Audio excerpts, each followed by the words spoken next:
পুরুলিয়া জেলার মানবাজার 2 ব্লকের তৃণমূল কংগ্রেসের প্রাক্তন ব্লক সভাপতি স্বর্গীয় প্রভাষচন্দ্র মণ্ডলের 10তম মৃত্যুবার্ষিকীতে স্মরণ সভা অনুষ্ঠিত হলো আক্রোতে।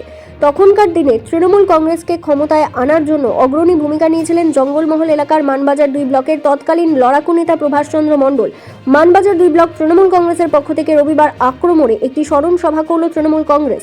প্রভাষচন্দ্র মণ্ডলের আবক্ষ মূর্তিতে মাল্যদান করেন বান্দোয়ান বিধানসভার বিদায়ী বিধায়ক তথা এবারের বান্দোয়ান বিধানসভার প্রার্থী রাজীব লোচন সরেন।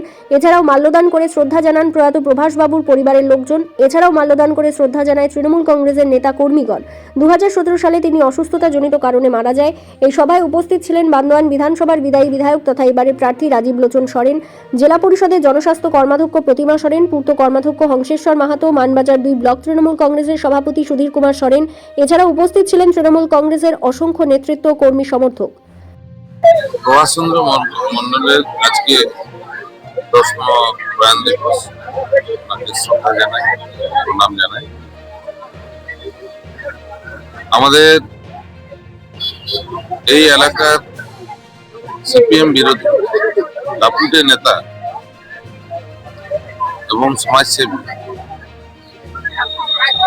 এবং মানুষের সুখ দুঃখের যিনি ভাগ নিতেন আমাদের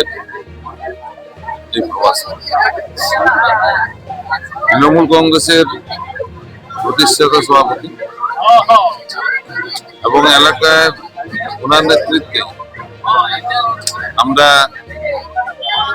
এই এলাকায় তৃণমূল কংগ্রেসের যে সাংগঠনিক শক্তি প্রথম থেকে সূচনা থেকে এখানে বৃদ্ধি পেয়েছে এবং শুধু এই এলাকা নয়, আমাদের জেলা স্তরের নেতৃত্ব এমনকি রাজ্য স্তরের নেতৃত্ব মুকুল রায় পর্যন্ত এনার ভালো যোগাযোগ ছিল, যেটা এই যাবৎ আমাদের এই এলাকার যে সব থেকে গুরুত্বপূর্ণ এবং